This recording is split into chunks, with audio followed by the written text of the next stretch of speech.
What is up, everyone? Welcome to another Turnbuckle Talk with Kraken and myself, Josh Vibes Up. What's up, Kraken? How was your week? It was good. It's fantastic. For me personally, I finished my finals for college and passed everything, so I'm done till like middle of January. Now I don't have to go back. Oh yeah, congrats on that. Did you pass? You know? Yeah, passed Ooh, everything. let's go. This man has been going to wrestling shows, taking care of his family, doing the podcast and his streaming. That's crazy. Doing a lot. It's yeah. Honestly, I figured it would be a lot more to add school back in to everything else I'm doing, but it's went well. A lot less Oh, stressful than fucking I yeah. thought. Let's fucking go, bro. And we had a lot in wrestling this week. I didn't do much this week. I just vibed with the little puppy girl who's over here just chilling. Just did my wrestling streaming thing this week. Get ready for Christmas mainly. I got Christmas gifts for Sarah, my fiance, my mom, and my brother and brother-in-law. So it's kind of the main group I usually get gifts for every year. And everyone else, if it's kind of like that, just like my brother, my mom, and brother-in-law, and Sarah. And then like the rest, if I can, I can, But yeah, you ready for Christmas? I am. A lot of the stuff we ordered came in, so I spent a lot of today wrapping, but everything's Yeah, Sarah's obviously since she's international. My biggest concern always about hers is if I send it directly to her where she lives. Sometimes they just if it's a package, they just don't deliver it. It's like weird. And they just take it to a facility and she has to go pick it up. Or like one time I ordered her a gift through Amazon and they like left it outside her facility and still trying instead of trying to being buzzed in and someone just stole it. And it was an Anna J shirt. That was last year for Christmas, so it sucked, but luckily we ended up getting her another one. And fucking PWTs was like, "Oh, sorry, out of our hands," and I was like, close "Of this. course." So I ate, and plus the shipping is what kills me. So I ate like 50-ish dollars, $60 for that first one. Shipping? Well, just I with the shirt too, and that's expensive, bro. Just for one It's shirt to get sent to Australia, it's insane. So I ate $60 last year, and then we got her. Chat helped me out and got her the second one. But it was so frustrating, dude. So I'm like nervous about what I got her. Hopefully it doesn't, if anything at worst, it'll just get sent to a facility and she always has like X amount of days to go pick it up, which she does a lot. is it like a FedEx Um, facility or something? so in Australia, they don't have FedEx. No, if they do, if I'm sure like you could send stuff through FedEx, but it would just be transferred to like a similar thing that they have. So like the one that like this one, I told her what it's like sending through, and she was like, "Never heard of it." It was like ASP or some bullshit. And, speaking of there, she's in the chat, so yeah. And then my mom's gift is coming from overseas, I didn't realize, so it says it could get here between the 22nd and 28th. I was like, "Fuck, Oh of my god. course, of course." I was like, "I had to wait till I get paid, of course." And then my brothers and brother-in-laws, that's something that should get to me no problem, like, within a few days. So that one was an easy one because I knew exactly what I wanted to get them. Yeah. I ordered there was one thing that came from overseas and I can't remember where, and it took like 3 weeks to get. I was like, that's and then it even was like it's delayed due to checking through customs. Especially if it's, like, this time of year, the holidays, everyone's shipping something out, so they're all overwhelmed, every single postal service and shit. But So, Christmas almost here, man, it's crazy. Fast what, year. 2 weeks, 2.5 maybe? We've known each other for just a little over 6 months now because we met just before All In, Yeah. and then we physically met at All In, and it was even by chance. I just got out of the bathroom, there you were taking your kid to the bathroom. Ran Just into each happened to bump other. into each other at fucking Starcast. That was hilarious that how that panned out. And Yeah. I was dying. I was so hot though. I was like, "Hey." "Hey." It was That's miserably how I hot the felt first. when I saw you. I was like, "Oh, hey. I'm dying. What's up, bro?" When But we I will saw you say and your wife later on, I felt a little bit better. I was like, "Oh, hey." that first day was hot though. It was. Oh, it was. I can't believe it's already been like 6 months though. That's crazy. Time flies. So let's talk about SmackDown tonight. I feel like we could get through that quickly. I don't feel like I have a whole bunch to say like over a lot of the stuff. I felt like it was a pretty straightforward show. We had some storytelling in there, some pretty okay matches, a few quick matches. Yeah, a But lot of overall, quick. it was I would say for a go home to the John Cena farewell was a nothing burger for a go home. You No, know? they gave us a lot of promo, a lot of build up for John Cena. Michael Cole did, per se. Yeah. And that's Hmm. what I like about Michael Cole. He's really good at that. But other than that, Gunther wasn't there. I felt like he should have at least been there. Maybe He did Gun. have a good promo on Raw that we could talk about when we Yeah, get into Raw. yeah. But But yeah, that he cut a really solid promo on Raw. this was more of the build up for Saturday night's main event, the future of wrestling, not John Cena final match. Well, we did start out with Oba confronting Cody after Cody was kind of talking about Drew to start his promo and about what happened, but Oba interrupted him, and so that was a pretty solid promo. I enjoyed it. It was pretty much just Oba kind of like really introducing himself to the full time roster.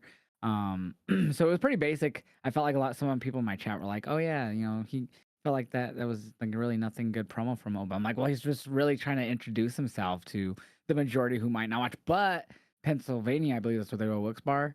Yep. They knew their assignments. They knew the ooze when he came out. They did the ooze when he was speaking a little bit. They even gave him a Goldberg style Oba chant, which Yes, I they actually did. liked. So I was like, Wilkes Barre, you know your game. I love it. Yeah, that was one of the things I pointed out was like the I'm crowd probably saying it wrong too. actually knows Oba, and you can tell he's over. I didn't think about it Hmm. being Wilkes-Barre, because I think NXT does a lot of their live shows there. Oh, they They've do. I think they've been there a um few times. You're right. so, but yet again, he's really over on NXT. Hmm. I mean, Javon Oh is yeah. Oh too, yeah. and we kind of seen that as well, which we'll talk about. But I feel like I'm hoping the people backstage noticed how over they have over right now. Hoping they're Yeah. more Yeah. For comfortable sure. with that match going more towards Over's favor than Cody's. I've been and I still am on the fence on who I think's gonna win tomorrow between Oba and Cody, just because as we talked about um on Saturday or whenever we last talked, I don't even remember anymore. Talked about the Oba beating, and I was like, did they put themselves in a corner here with Oba winning because you have your world champion Oba?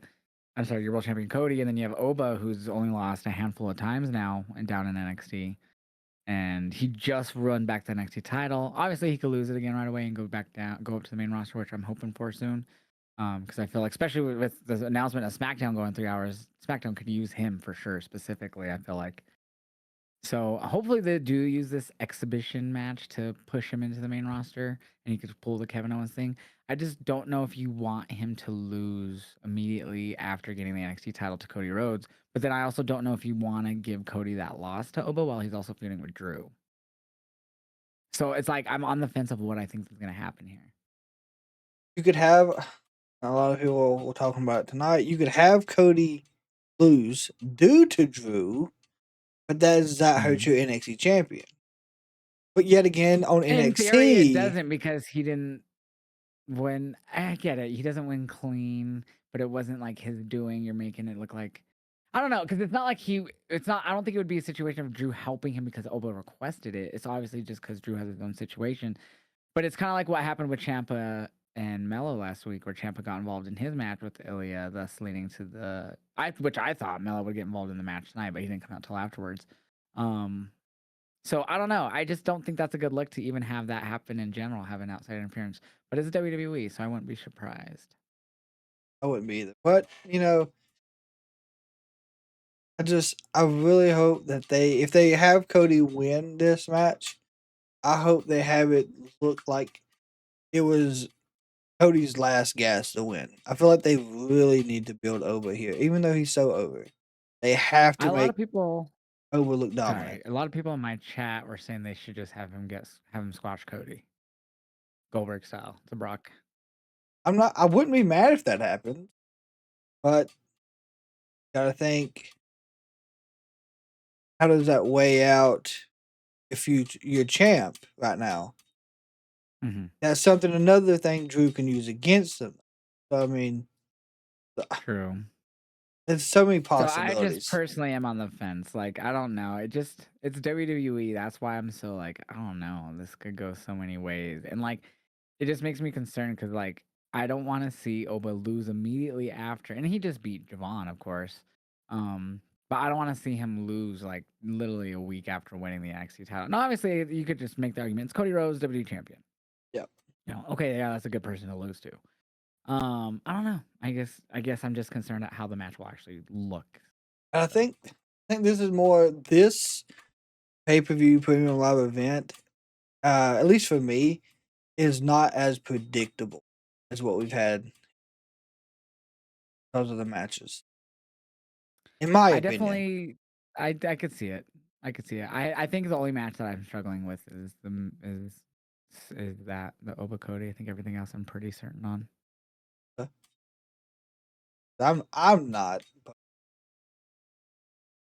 The only other one that I would argue that it might go either way would be the Cena match. But the other two NXT matches, I'm pretty certain on who I think is gonna win, and I wouldn't say overly surprised, but I'd be a little bit surprised if they went the other ways. But yeah, but I thought it was a good opening segment with it Oba was. and Cody. He just Absolutely. really introduced himself. Is really what it was. Um, and Cody just kept it short and sweet afterwards. I'm just gonna beat you, basically. Actually, I forgot exactly what he said because Oba stops him after whatever he said. Oh, he just says that's a John Cena quote. He just was like, complimenting him, and he said he looks up to Cena as well, but he's the man who beat Cena for the title. That's what he said. Yeah. So pretty good line, and then that's when Oba stopped him. And they just kind of stared each other down for a second, and that was it. So good opening segment, and then that just led into a backstage segment with Ilya with Fraxium, and they're like, "Hey, it's DIY. We know that they'll probably try to stir some trouble. We can have your back." And then Ilya, in the most Ilya way, told him basically he didn't need help, like just like going crazy, like getting Super Saiyan ready in the back. That's the best way I can explain it. I was just like, "Damn, bro, all the caffeine." Ilya, he gets himself hyped up backstage, and it's not something that He's basically it just like, I'm just waiting for that, dude. and it carries over to his match. Oh, dude, this was probably the stiffest match of his open challenge yet. Yes, I agree. God, it was disgustingly stiff. Um, but we did see DIY get involved in this too. So DIY, which I actually thought meant Ciampa was about to win. So of course, fucking Gargano tried to get involved, which led to the ref just being distracted. So Candice LeRae ended up, what was it, knocking Ilya off the top or something? I forget exactly She what it pulled was. him. I think she pulled him over the top rope. Like not pulled him all the way over, but like hung him up over the top rope, his neck Okay, or whatever. Yeah, that's but right. the chops in this match, the Yeah. knee strikes. I mean, this was a I'm fight. sure it was the knee that's what busted up his nose, Ilya's, Oh because Ilya's yeah, nose was bleeding profusely for like the last 6, 7 minutes of this match. yeah, and even after he wins, and Fellow comes out there, he wipes his face to try to clean it And off, and it's it just just still it, drips. Yeah. it painted his hand, And and Ciampa had blood on his legs and his back because they're grappling and doing other things. Yeah, but it was a really fucking. They were brutal slaps too. Like besides the chops, there was a point where they just going slap for slap. yep, Like they were legit brutal slaps that were nasty. Like, ugh, dude, this I don't know what it is about Ilya, but this dude loves to fight, and he does it in wrestling. You know what I mean? It's like, Jim, you go to MMA, you fucking love to go. But it's like back in the day, that was a lot of wrestling was just like you fucking lay it in, make it look real. Don't good. show no fucking like, oh, we're trying to perfect this. No, make it look like you're hurting me. That was wrestling a lot of the time, mainly in the golden era. It was what they call the '80s, and it carried over a bit '90s, and kind of new styles came about and stuff like that, and so it became its kind of own style in the end, classic type of style. That you see like people like Zack Sabre Jr. The technical style, and Gunther's good with it, being technical as well as a powerhouse. Which That's of like, course led to great matches with Ilya and Gunther. excuse me. That's like tonight. Michael Cole said that he called Gunther a Terminator. He asked Corey what he would call Ilya. He said the T-1000 or something like that. Yeah, from Terminator 2. Yeah, so it makes sense. Like they have that old school wrestling mentality.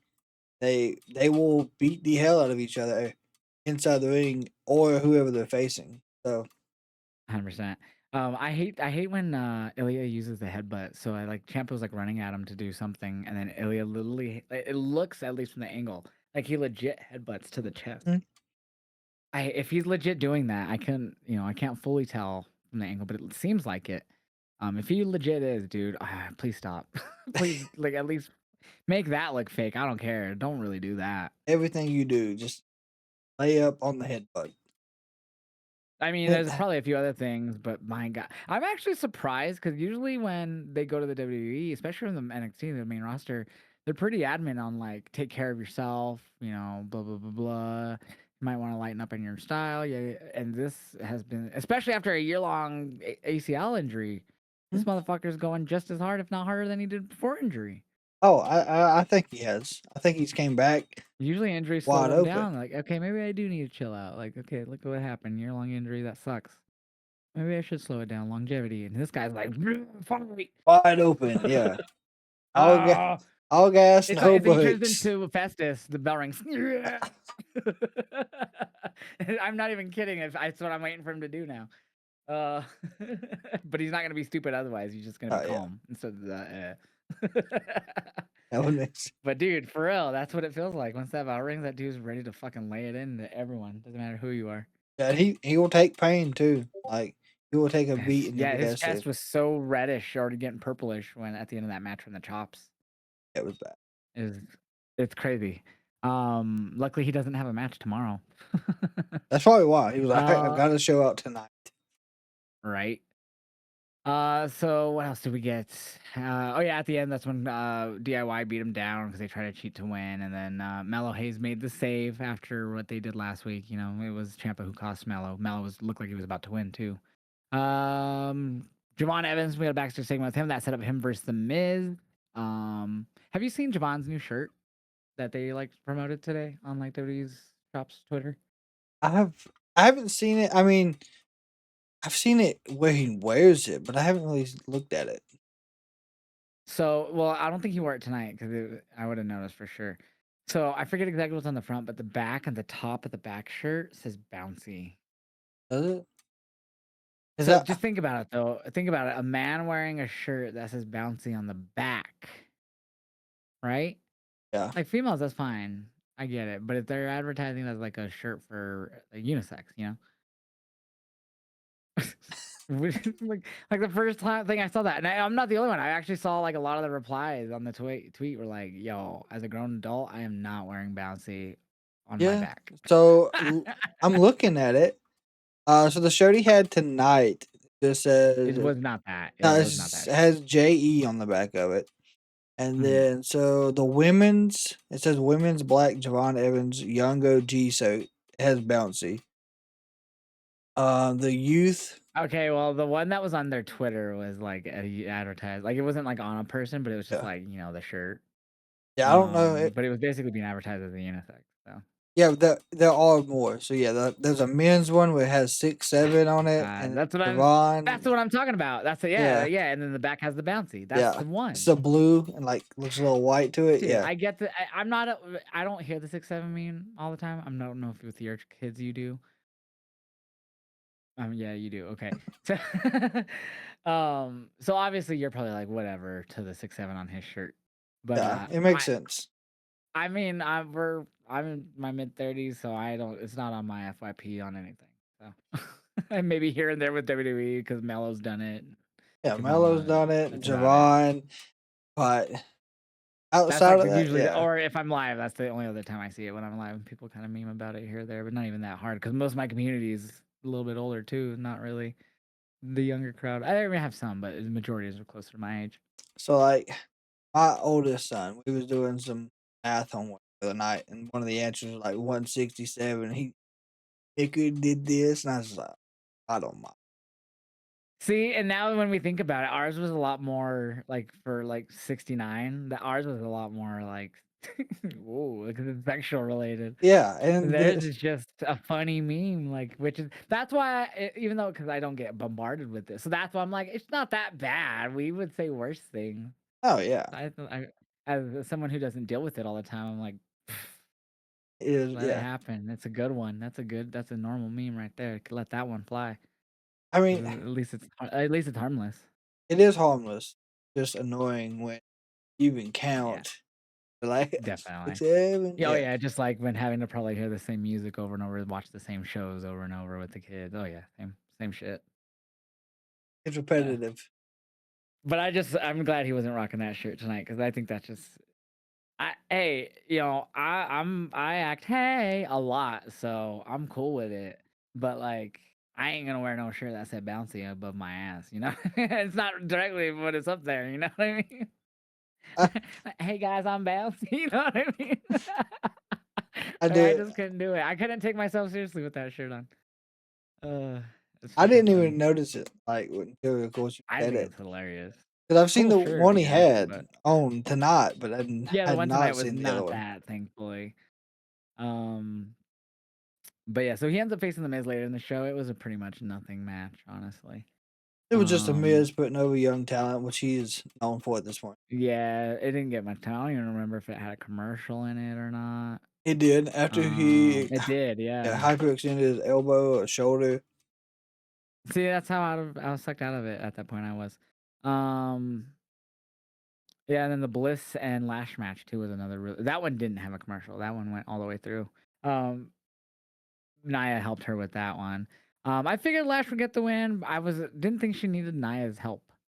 He didn't, but it adds to their tag team build up.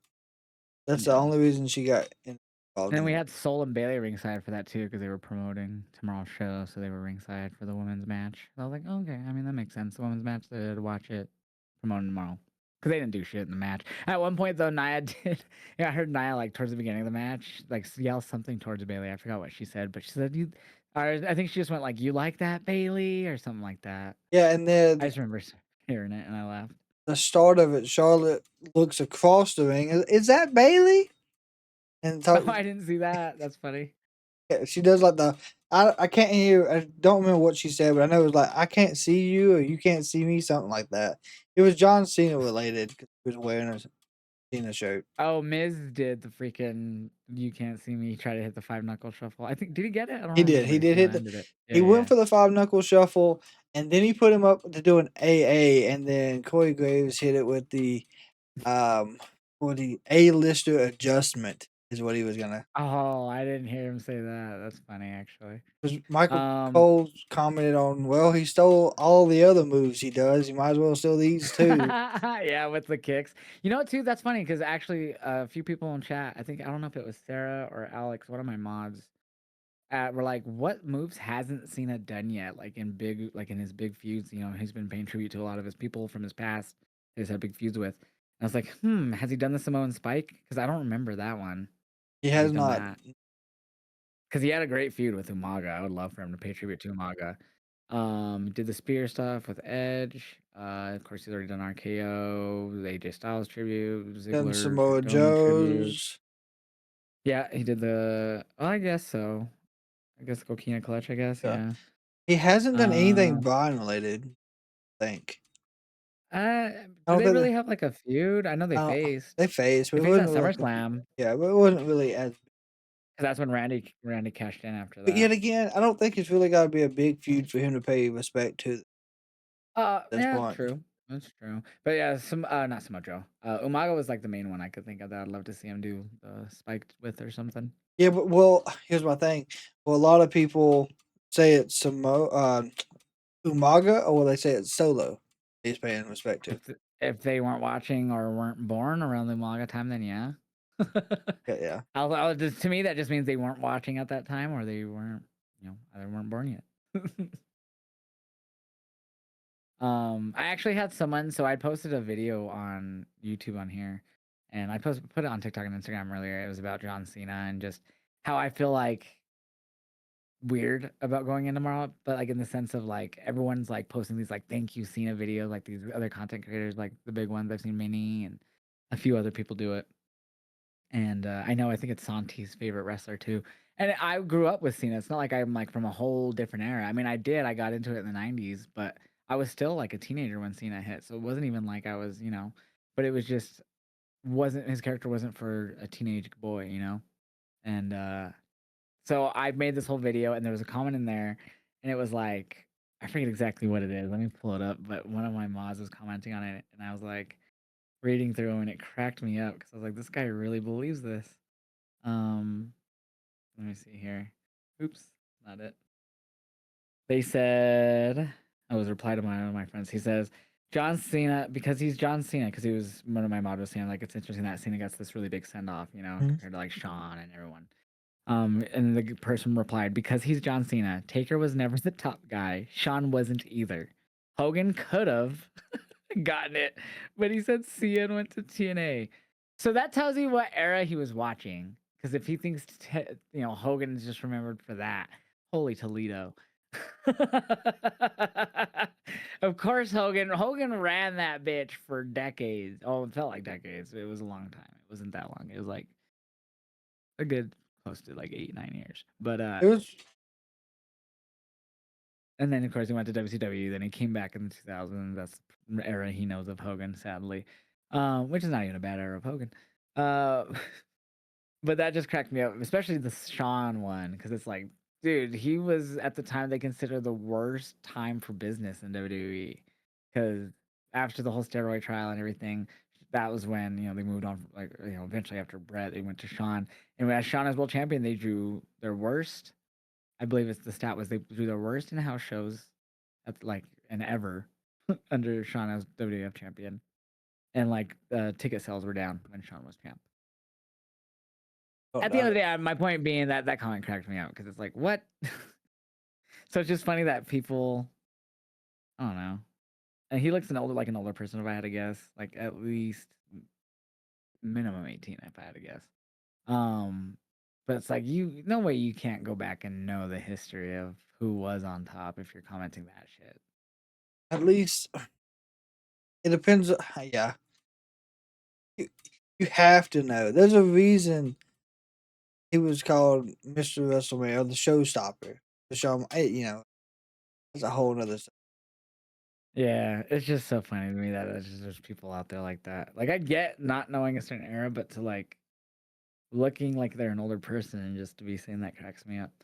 Um Anyways, back to SmackDown. uh so what Javon Miz we talked about. We had this whole Jade segment, but I missed it because of my OBS issues. So I'll kind of let you cover that. You don't have anything to say about that? So what started the whole Jade thing was Nia walked up to Rhea when she was warming up backstage. Which I don't know if you've seen that part. After they walk off, because Yeah, I did. Rhea told her, me and EO want the titles, we're gonna get them. Talking about the tag Yep. belts. Jade walks over. They just have like a face to face confrontation. Jade walks out, and it gives us the promo for Me Chin. Cool. I didn't know this match was scheduled for this week. I thought it was next week. Mm. Comes back. Me Chin's trying to hype up the match. How they did the backstage like walkouts to Gorilla and Yeah. to the ring. Like Rhea coming out with them, yeah. Yeah, and gets the biggest boot to the jaw. Jade. Jay And just fucked her up, huh? Jade throws her around Gorilla, bounces her off the walls, tells him, hit my music. She goes to the ring. She gives us the best promo I think she's given us since she was in AEW.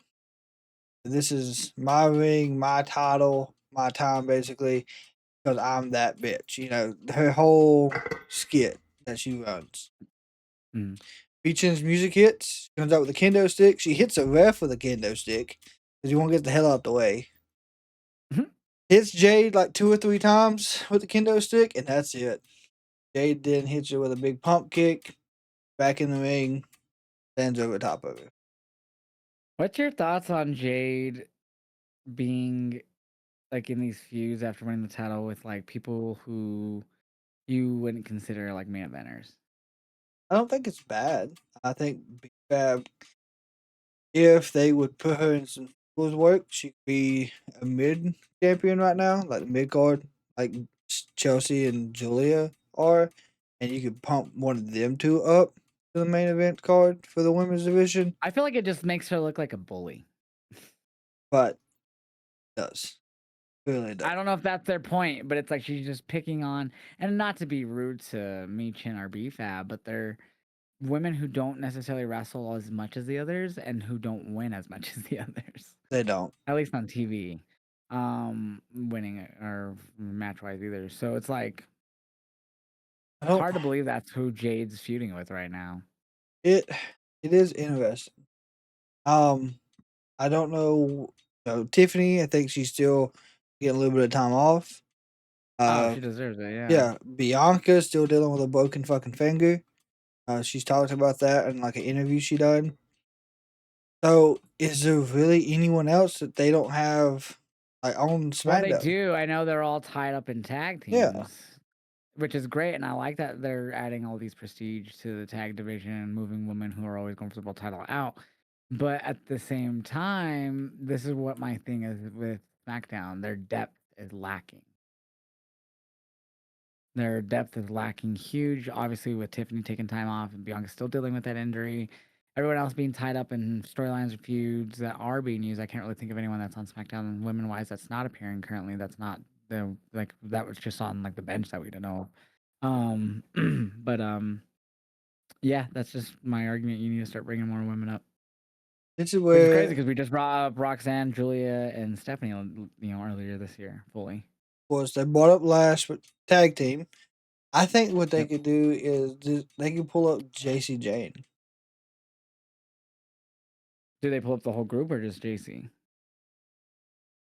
Because obviously she's right now NXT Women's Champ, Yeah, but you could. I mean, and you she'll be never. facing. Well, she's facing Kendall at Kendall New could Year's be Eve. another surprise win, and then they I don't pull up think that JC. happens. It could. I just don't see them doing it. But like If they do, this, that'll be another like Oba Femi thing, whereas they just skyrocketed him immediately. but I I mean, they mean, did the whole North American title run, but yeah. you got Julia attacking Chelsea Green, and nothing happening from it. Like we ain't seen nothing since what? Maybe that was last week, but I figure she's gonna get a title shot probably on the 3 hour debut of SmackDown.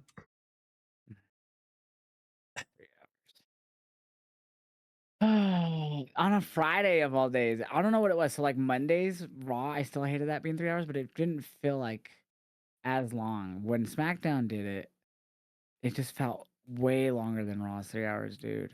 I don't know if it's because the show hasn't been up to par, but like, dude, this is not it. Well, I hate to break your heart, but next Wednesday is 3 hours. Oh, I know that. Yeah, I'm sure it'll be a fine show, but yeah, that's too long. My thing though is with AEW, they're usually good shows even for 3 hours. Sometimes this last hour feels like because it like make it feel like a rampage, but um, I don't know. It's in the UK next week, so it should be good. UK And crowds tomorrow. and the build up for them are great. But yeah, 3 hours doesn't matter if it's AEW, WWE. 3 hours for a weekly show is too long. Too damn long. So our main event was Alistair and Zelina versus Terror Twins. A fun match, nothing really crazy in this. Terror Twins get the win. I didn't really feel like anything stood out in this match.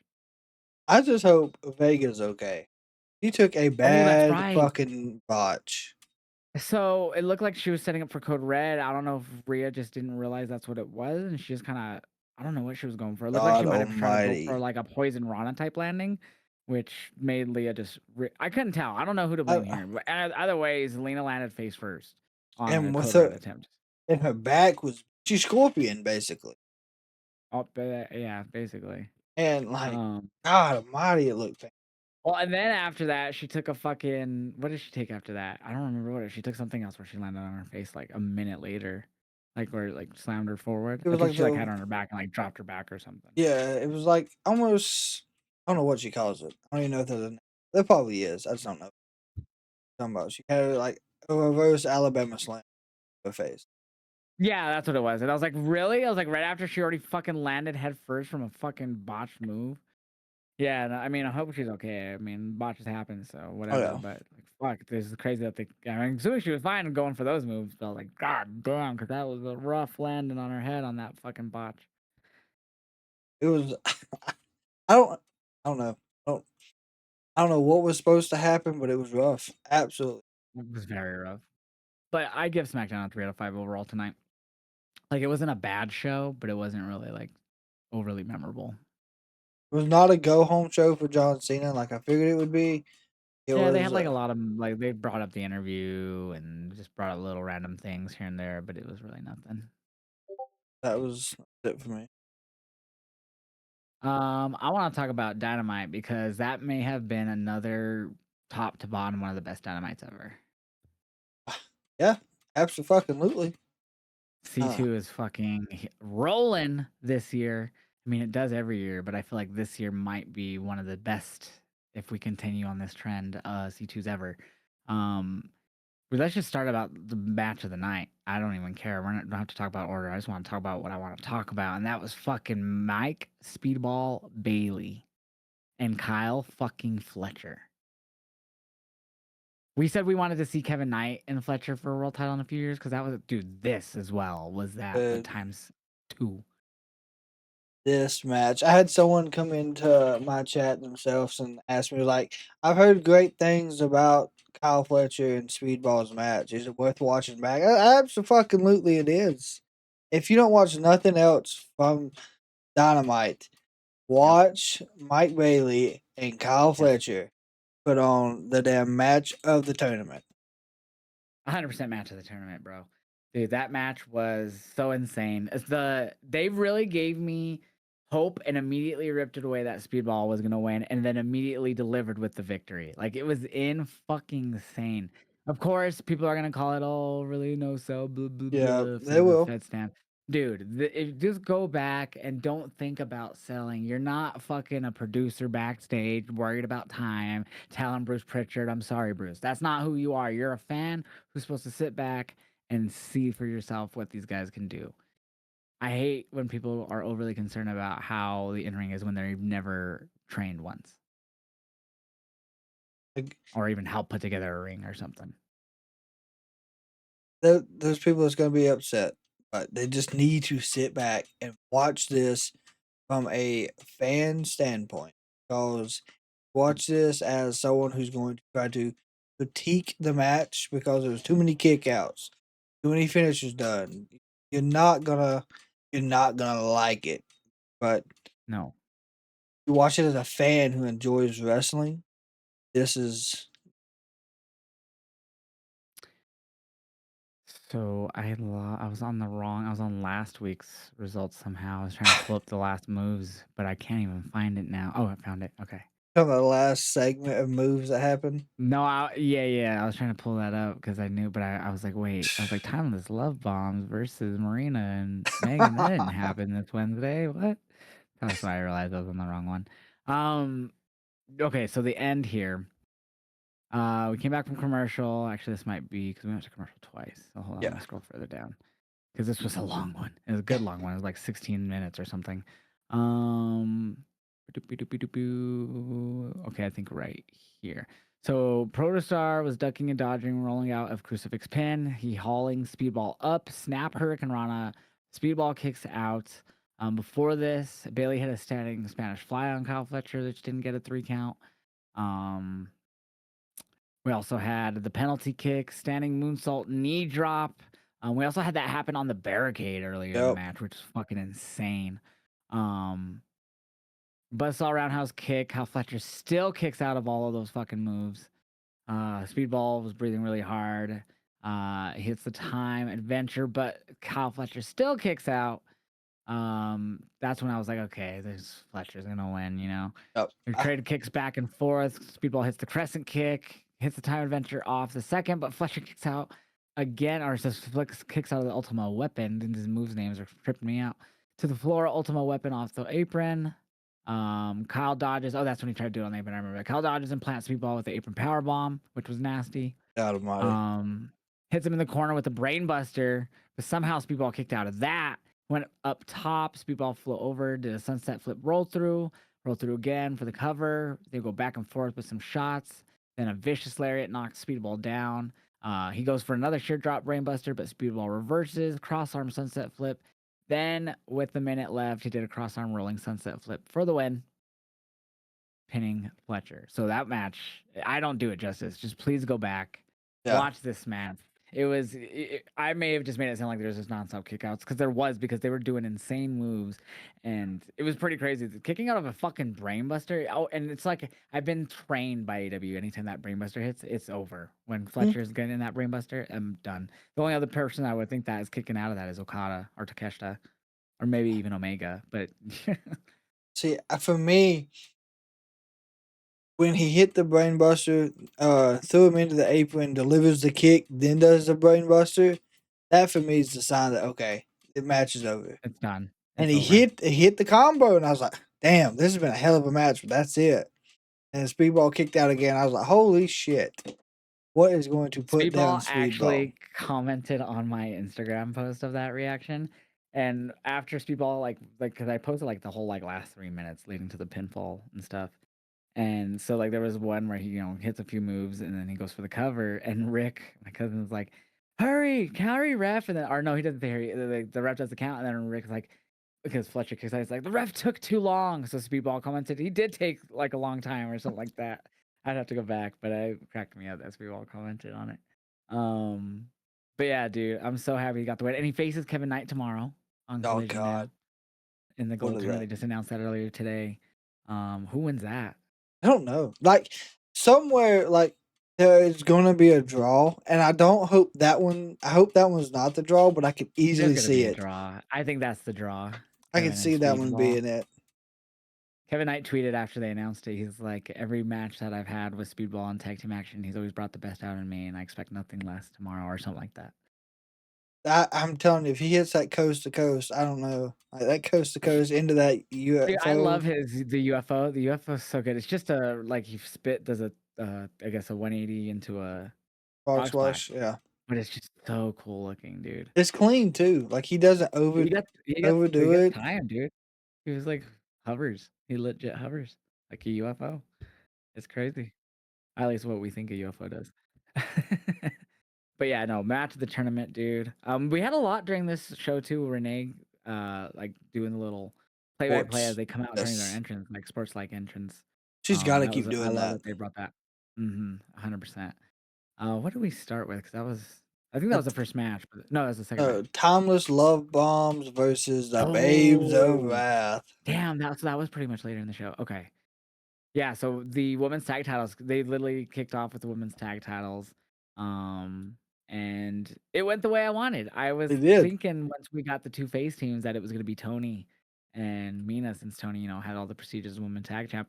And no, it was Harley and Willow. And dude, I think this was the first time we got to see Willow and Tony square off ever in AEW. I think it was.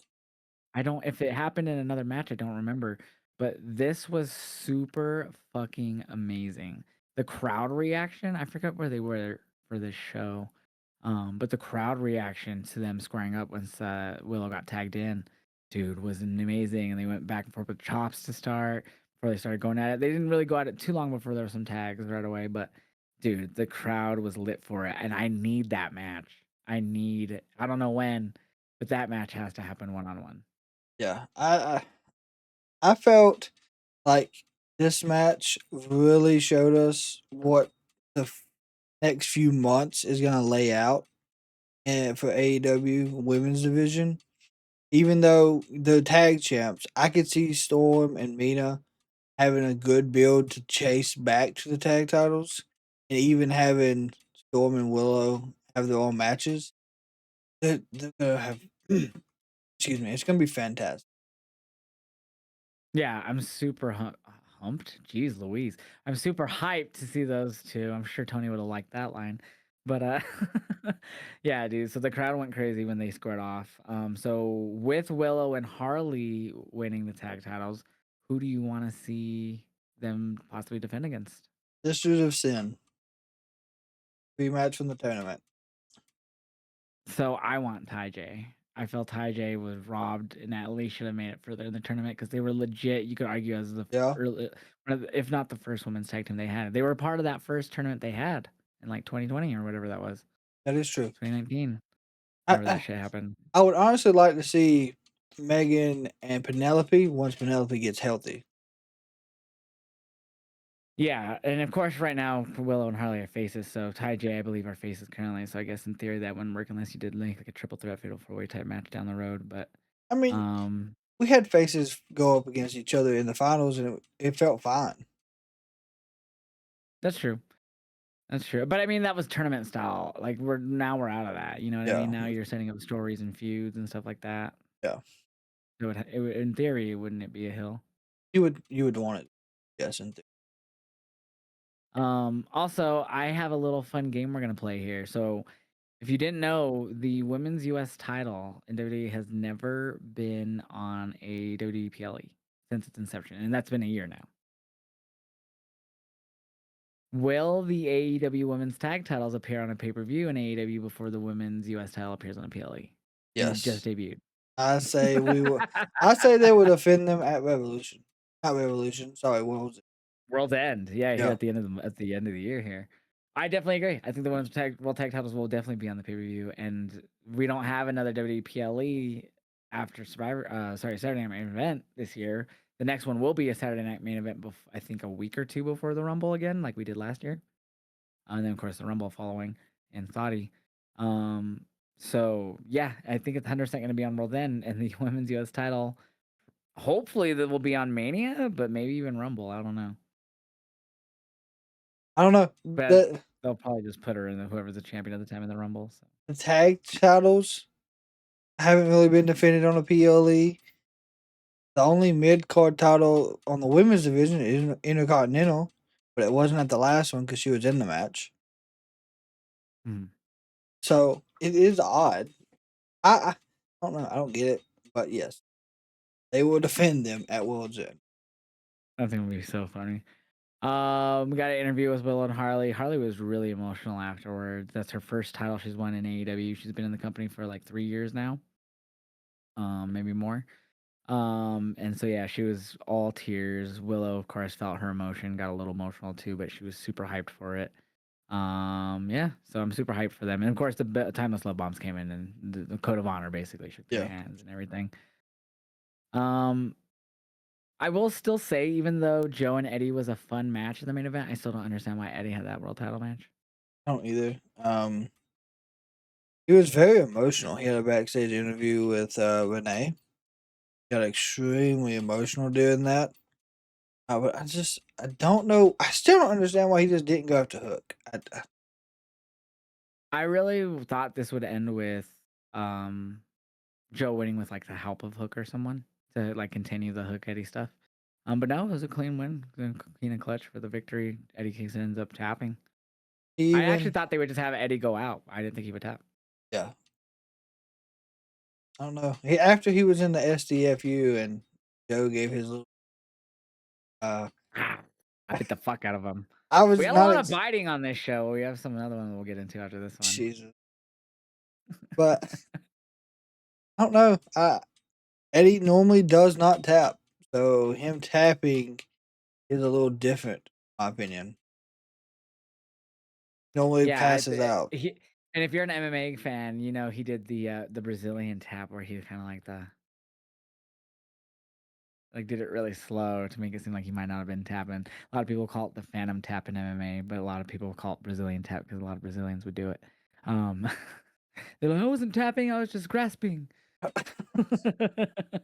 But yeah, so solid match. I mean, nothing really too crazy in it. It was good. I had a lot of time. I think every match on Dynamite had over 10 minutes. Like if the minimum was like 11 to 12 minutes where the match is going. Yeah, they're getting better at pacing. I've noticed that this year. Pacing feels better for Dynamite. Yeah, this one top to bottom was great. Like the main event was good, even though I still disagreed with why Eddie was getting that title match anyways. Very fun main event, good stiff back and forth action. I would have said I would have rather had Baszler Wrath main event with Timeless Love Bombs, but it is what it is. So we had Jungle Man, I guess. Jack Perry took on Okada. Very solid match. Obviously, they were in the elite together, so some history there. But we did see at one point Okada was going for I believe actually he bit Jack first, if I'm not wrong. He bit Jack like in a submission, like bit his arm or something. He did something of Jack's. And then he picked up Jack Perry to put him in Tombstone, and Jack Perry bit his dick. Yeah. In the Continental Classic, dude. It was a fun match, but that was literally the most memorable thing for me. And then, so even after that, of course, Rainmaker, he wins. Yeah. Don Callis trying to offer the money to him and trying to get him to join the Callis family. Yeah, that's Jungle, right. Jack Perry says, well, I've already bit off more than I can chew once tonight. I'm probably going to do it again. I was like, No, I think he goes, what did he say? It was something like that, but I love what he actually said. Let me see here. Um, yeah, so he demanded an answer now, or else he like threatened him, or Yeah, we yeah. outnumber you basically. And he says, he says, I already bit off a little. I already bit. I forget exactly. You said the first part right, but then he goes, I might have to bit off a little. I might have to take a bite off a little more than I can chew tonight. Yeah, I just And that was so good because the crowd was literally chanting right before he answered, "Bite his dick, yeah. bite his dick, bite his dick." It was the best thing ever. I've been a part of some funny ass chants, especially in AEW. Like in Denver, like we had like a chant about like weed because MGF called us like potheads or something, so we had like a weed chant or something. Um, but that was one of the best ones I've ever heard. Bite his dick, because he literally bit his dick before that. So very valid to chant to someone after they do it once. Do it again. Yeah, Of course, Jurassic Express helped out here too because he was getting beat down. Or not Jurassic, Young Bucks was came out and helped uh even the odds and stuff. And I believe they got their hands on the money finally. yeah. So they Um, took off with the money, which I understand. The end of this set up a fantastic match next week's Dynamite. yeah, so we're finally getting the Elite reunited, Kenny and the Bucks for the first time in like 800 days or something. Do you think we'll get the Elite in with the standing beside The him? Wayward Son, or Yes. Wait, that yeah, I want Wayward Son. Wayward Son, but I wouldn't hate like a combined theme, I guess. But not even like the current Bucks, like the heel theme that they still been coming out to. Give them the fucking the super kick party. I need that back in my life. I really am over this hill theme. Blum blum blum blum. The stupid piano. I hate it. I think now that they're And then of course back, that all in they came out on this stupid boat yes, that we they got to see live. they drove around the founding fathers' The boats. fucking what's his name? Justin Roberts read the stupid thing they had. Oh my god, yeah. As they were riding That was around, funny. I mean, because it wasn't the whole piano theme or the hill theme, so it was like that stupid theme they had then. But yeah, no, I'm over this hill theme. Give me the fucking super kick party back. Doom, doom, doom, bam, da, bam. I love that theme. And then just cut it and go into battle cry because I don't hate Kenny's like big match theme that he used. Like he's first brought out at Wrestle Kingdom, used it at All In and a few other PLEs, pay per views. Um, I was a little bummed that we didn't get Battle Cry, but I figured he was gonna come out to that song against Okada. It made kind of sense to me. Um, but yeah, I really need to hear Battle Cry and Super Kick Party on Wednesday. I'd be fine with Oh, shooting I'll be Wayward fine Son. with Wayward Son as well. I thought Wayward Son was perfect for the time because it kind of fit the whole coming back from suspension thing. Yeah. So okay, we already talked about the Eddie interview. We had a backstage promo with the Death Riders. I believe. Actually, no, it was Mark Briscoe in the ring. That's right, because then once Wheeler started talking, I tuned out. But yeah, I was just setting up for the match with Daniel Garcia. That's happening tomorrow on Dynamite. I mean on Collision. Um, got Fuck You, You to Chance. Those are pretty common every Wednesday now. Yeah. And then of course they brawl afterwards. I totally forgot about this, to be honest with you. Happening. Yeah, yeah. No, I'm just scrolling through the notes here, and that's there. And it just says that they just go back and forth basically, and then Garcia ends up pie faces him. Mark drops him with a vicious right hook. Yuta and Shapir hold Garcia back, which also I remember laughing at. So like they're outnumbering him. Why the fuck are they holding him back? That they normally attack everybody. Yeah, exactly. This made no sense to me. Maybe they're scared of Briscoe. I guess so. Uh, After that, we had Hangman Page and Swerve take on the Op, Shibata, and Hobbs in a tornado tag match. The AEW doesn't follow the WWE tornado tag rule. So obviously before the match, they all brawled before like concession area to the crowd. They had chains and staple gun and all that stuff. That was before the match was technically underway. So once the match was underway, they explained the rules in AEW tornado tag match. Obviously, no tags are necessary. Everyone's legal in the match. Once you're in the ring, you can be pinfall or submitted or vice versa. But it's not a no DQ, which I was like, that's interesting. I even looked it up just to see if that was in the rules anywhere. But I've That's what they never said on heard that. commentary. Yeah, and so that Yeah, has to just be AEW's way of making it different, which is okay. I liked it. I guess. We still got to see a table spot. Um, no weapons interference would have cost them the match. I mean, it made sense. Yes, but it was still a good tornado tag. Oh, 100%. It was really good. Even outside the beginning where they used the staple gun on everyone, security and everyone. Um, but yeah, and they brawled in the whole fucking whatchamacallit, the Like corridor area with the fans all Hangman, surrounding them. man used a damn Christmas tree, a Bud Light can. Yeah, he used everything.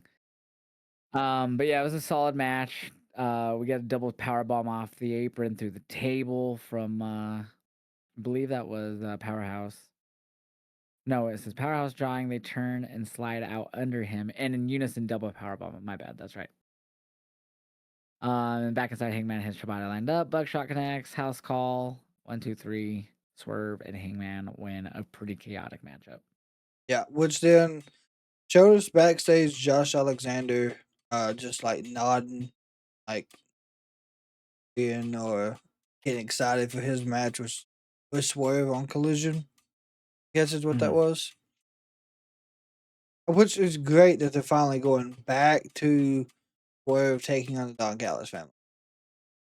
That's Yeah, so they are going on with that with Alexander and Swerve tomorrow on Collision. I keep saying Dynamite on Collision. I just obviously am so over this Callis family Kenny Omega feuds. Been going on for 2+ years. We say it almost every time we talk about Dynamite and shit, but I'm so over this. It's all Kenny's been doing. it, I don't know how many you times Kenny has to beat them with different partners. It's always the same thing.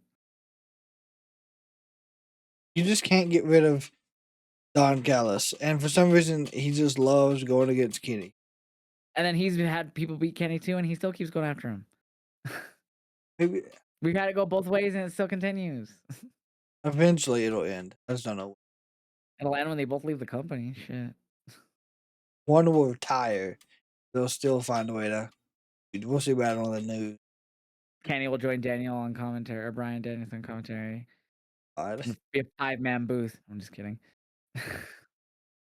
But yeah, good, very fun match. And we already talked about the backstage with the Bucks and well, no, we said Bucks and Kenny were team up, but we saw them go up to Kenny's locker room and we need your help, and so he's gonna help. Um, what else did we get? I think we talked about basically everything Dynamite, huh? Yeah, we covered it all. That was all of it. We love Dynamite so much that we went through so of it so fast. The only And we bad don't part have much. was the main event, which really wasn't bad, but It yet wasn't again, bad. It just uh, didn't. I just felt like Eddie didn't deserve that match. Let's talk about, I guess, Raw. I feel like I don't remember everything else at the top. We did start with Gunther. He had a really solid promo. Obviously, Cena wasn't there tonight or on Raw, so it was just a straight up Gunther promo. Just just going in on John. Just basically said he's not here tonight, and this time, this is his time, Gunther's time. Said submitting LA Knight gave him one of the greatest honors of his career, and in 5 days he'll be the last opponent in the last match of the career of John Cena, who has 17 titles and all the time on the road, hustle, loyalty, respect, all that. He's one of the greatest sports entertainer of all time, but on Saturday, he's going to face the best professional wrestler of all time. And I was like, yes, sir. Uh, but he just said that never give up. Well, it's going to be something that nobody's ever done. He's tapped out to Kurt and Benoit. Those are the only two he's ever tapped out to, but it's combined 3 times. So it'd be his fourth time if Gunther submits him on Saturday. Does Gunther submit him, or does Cena go out with a win? we've talked about it even leading up to Survivor Series. I honestly hope that they give Cena the win, but knowing John Cena, he's gonna be okay with Gunther. I think it's gonna be a Young Bucks making the call thing for like WWE here. It's gonna be Gunther being like, "I'm putting," and Hunter be like, "I'm putting over Cena. He's going out on top. He ain't losing 2 in a row to end his career." And I feel like that makes the most sense too. Like, Mhm. is John Cena really gonna end his career with 2 straight losses to Dominic Mysterio and Gunther? I would hope not, but this is a show dedicated to the future, when John Cena is no longer feeling the future of WWE no more. He's doing, of course, we figured out he's doing ambassador stuff, but he's not going to be the one in the ring doing the house shows when they have them, doing the meet and greets, promoting, Oh, I'm you sure know. he'll do some of that, but But like, yeah, yeah, not you as know what I often. mean. But I feel like he's going to want to give it to Gun. Oh, co-host Daisy wanted to hit the mic. Sorry. Oh Daisy. Yeah, she wanted to say hi. But yeah, I do think I don't know. I could see it going either way. That's like the only other match besides Cody Obo I could see going either way. I I really think Soul, unless Zarya gets involved, wins that one. Yeah, I got Bailey winning that because of Zarya. If there's no interference, I got Soul. If there's no interference, I got Bailey. If there is interference, you got Soul. If there is But interference, I got Bailey. there's Bailey either way. I told you I'm certain on two of them, and that's one of them. Bailey's gonna win that one. And then on the tag match, I got Javon and Leon pulling out an upset. Okay. Alright, I have AJ and Dragon Lee somehow win. Could be the other way. We'll see. We'll see. Hi, Daisy. She's like, sure. Crazy girl. Um, we had Io Sky face Kairi Sane on Raw. It was a solid match. It wasn't anything bad. They showed Oba Femi in the crowd before this match too. He was there, obviously. But I thought I was like, hey, he's gonna watch the women match. That's pretty cool. But this was a really good match with Kairi and Io. Of course, we had Rhea and Asuka get involved in this matchup. Um, but Io gets the win with the moonsault victory after Rhea had to even the odds a bit on the outside. Yeah, I didn't expect them to really push Io and Rhea much after War Games, but I feel as if they are bringing life back to the women's tag division, and Io and Rhea has been a good fit so far. Yeah, they're putting basically all their main eventers in that tag division. Io, Rhea, Charlotte, Alexa, Nia has been a main eventer since returning. And putting her with Lash is smart, I think. Um, yeah, then you got Asuka, Kaidi up there. But So it's stacked. And then Lyra and Bailey on top of it. and on top of that, you're also opening the door for the new people that's coming up from NXT to have the main event spots. Roxanne, she's been having a few. She's wanting to go after the title. Of course, we know Raquel is. Um, That's interesting. Yeah, so we saw that after Stephanie, right? Or when did that happen? I forget. Stephanie was coming out to talk about the match with Nikki and what was next for her. Of course, Nikki decides to interrupt That's and right. comes down to the ring trying to basically say that she's not done with Stephanie. But Raquel was like, "Bitch." Out of nowhere, just drags her off the apron, hits her with a Tahana bomb, I do believe. And she was wearing, hats off to Raquel, she was wearing her best Houston Texans attire in Kansas City. Yeah. But But yeah, so which was interesting. So the whole time this was happening, I was like, but what about Liv? Because last week we saw Raquel and Roxanne hold up the women's tag titles. hmm, But obviously before there was like a week or two prior to that, before Liv returned, she was talking to Pierce, and Pierce she told Pierce I got next after Nikki. it did. And so that was before Liv's return. So she's following through with that. Yeah, and we seen the clubhouse was they. She was like, I thought you was gonna let me know, and Raquel was like, I didn't realize I had to run everything by you. And she was like, "Oh, you don't, you don't. I'm gonna support you. I'm always gonna support you." And but you could tell like after like Raquel like left, she's like, you kind of like quick little like motherfucker. And then so then she goes up to Roxanne after that, and she's like, "So me and you tech titles then, basically." So me, Roxanne, and Liv going for those tag titles. So this whole tag division is just stacked, dude. Yes, which I wouldn't. I'm honestly okay with a Liv Roxanne tag. team, and them chasing the tag titles, I think they would, I guess, maybe work better as a tag team than maybe Raquel, Roxanne. But yet again, we've I mean, seen Raquel and Roxanne. Roxanne carried them when Liv got Yeah, injured, so exactly. So any mixture of the three in the tag division works. 100%. So it's gonna be interesting. They're definitely playing out a story with Raquel and Liv kind of falling out. What else do we have? We had Paul Heyman with Braun and Braun after this. Logan Paul rolled up. He was worried about the Ray stuff from the week prior because Ray was facing um Ben, Finn Balor tonight. Well, he's supposed to. It never happened because Logan Paul took him out. So he just like reassuring with Paul, like, "Oh, we're gonna take care of this tonight, right?" And like the Braun and Bronson were like, "Yeah, we'll help you out, bro." if you, yeah, Um, and so yeah, so they just kind of reiterate that, and then of course Paul gives him the brass knuckles too, just in case. So we come back, and that's when Ray makes the entrance, gets attacked by Logan, so we never even get the match. And like you were brought up the backstage segment with Judgment Day, and this was after this, so Finn was like, "Well, what do you know, guys? Ray got attacked before my match, so I didn't have to compete tonight." He was all happy. that is true. I don't know, and we also seen the Masked Man up several times tonight. This is one of them. Yeah. So he came out here once Logan was going after Ray, and then Ray started getting the upper hand, and then that's when the Masked Man came out and made the odds stacked against Ray.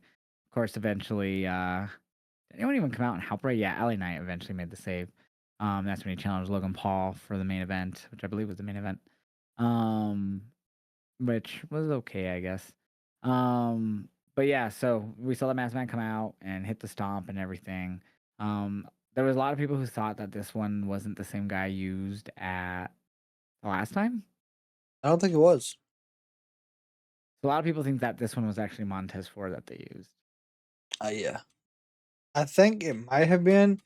I think and of course it's all speculation, but I think the shoulder build was a little smaller than one we seen at War Games.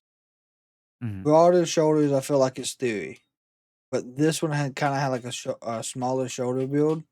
Could have been Montez. I thought he looked the same as the first one, but it could have been. I think they're doing it just to throw us off to see who it like who we think who it is. It's gonna come out to be Jericho. I'm good. Hey guys, you just made the list. I'm a wizard. Yay. Woo. Fun. Um The he loaning owns all his tree. own trademarks from AEW, so he can use them all. Oh He my can use god, them all. A little bit of the bubbly. Yeah, I think he owns all of those. Um it's gonna be horrible. do. They showed Javon Evans ringside. Okay, so it's a tag match. And I hate to say this, but this was such a nothing and forgettable tag match. Hate it. Like the one thing I remember is, and it's not even about what happened in the match. I know the match was good, but the New Day on commentary with Corey Graves. No, Wade Barrett. No, they Sorry, weren't even on commentary. they were just sitting They there. were just sitting ringside live on Instagram. Yeah, and they had like they were the main like focal of Wade Barrett story of the match. Yeah, Barrett was just talking about them the whole time. Um, I even pulled up their IG live because they were cracking me up. Uh, but yeah, no, it was really a nothing burger of a match, unfortunately. Not a bad match, but it was really nothing memorable besides the New Day. I feel like Fortunately, it's nice to have defending champs, though. yes, weekly.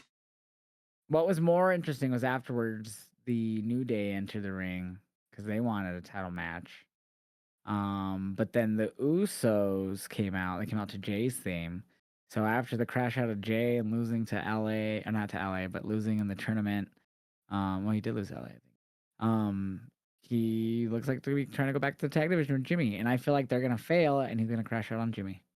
Yeah, the heel turn is still in the works. I still have good faith that that's gonna happen.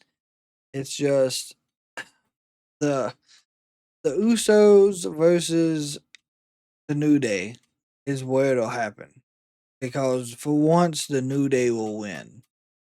I mean they've won before, but they Yeah, yeah, that they will get this win and they would have to have Jay They take had the to pin kill New Day and a face Usos. Kind of a rare combination, I feel like, for these two teams. because Um, used to be well, I Big mean, until E, they and did the yeah, bloodline stuff. yeah, because Big E was then Mhm. that was fast. So they get on the mic, they go back and forth with with the New Day, and Dragon Lee and AJ Styles. So we'll be getting those. I'm assuming it's gonna be Usos versus New Day. I feel like for number one contendership. Um, but yeah, so they're trying to get that Raw tag team division going. They need to start working on SmackDown, and they kind of did tonight. We kind of didn't even. I think we glossed. We didn't even talk about it. The Usos and MFT not Usos, Wyatt's and MFT segment tonight was solo. Oh I yeah, don't even we think we talked didn't. about that. We didn't. Um, but yeah, that was. It felt like it could just work. All right, we're just waiting to get to that moment with these teams. Same with the SmackDown tag titles. They just feel like they're not even being defended. They're not. Yeah. Unfortunately, the MFTs and the Wyatts, it got built up. Of course, we know stuff happened. Had to slow that build down for a little bit. Now, I But don't why does it? I understand Bo is the leader, but like, why couldn't they still defend him while they were gone, while he was doing with his stuff?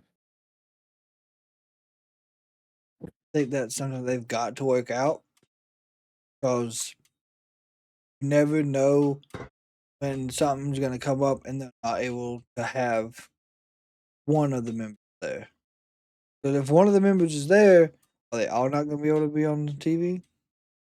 Well, it's. I mean, they eventually ended up using something, but it was like basically leading up to Bo returning. They started like being behind Solo and the MFT and different backstage segments and stuff. But okay, man, I just felt like they were doing nothing since they won the tag titles. And Haven't, which sucked because the SmackDown fortunately. tag division earlier this year was elite. And I mean, it's not the same teams, but they just MCMG have been losing nonstop. They're not there Um, now. yeah, we haven't seen them really much around lately. They do come and go, but yeah, they feel like a nothing team right now. Just the Profits. They last thing we seen of them was them not getting along. So we haven't seen them since. Um, Pretty deadly. yeah, They're injured. just DIY and Axiom, and I feel like we've been seeing them pretty frequently just because they've been doing the U.S. Open Challenge stuff. I mean, they had a great tag team in Ray Phoenix and Friday, but Yeah, and then that ended. So I don't know. We need to get those cooking again. But yeah, so I just remember we didn't talk about that until just now because I was like, oh wait, the Raw Tag Division. We the talked about that, but we didn't talk Lucha about that. Bros will save that tag. Well, and when is that supposed to happen? December 20th, right? Yep, and I don't know if the So shoulder.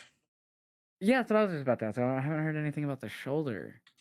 I haven't talked So about it. He hasn't really posted anything about it, so we posted like the following day or like that night, like something, but yeah. it never really like clarified. Oh, excuse me, clarified what was like he was gonna be doing.